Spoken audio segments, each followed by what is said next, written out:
a man decided to prank his curious dog in the most hilarious way. He climbed onto the door and hid himself under a jacket. When the dog entered the room, he searched everywhere but couldn't find his owner. Just when he was about to leave, he come back and something unexpected happened.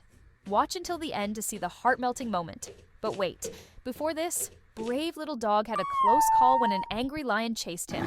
Will he reunite with his family? Hit like and comment to send him love and support. And then, bam! The jacket suddenly fell.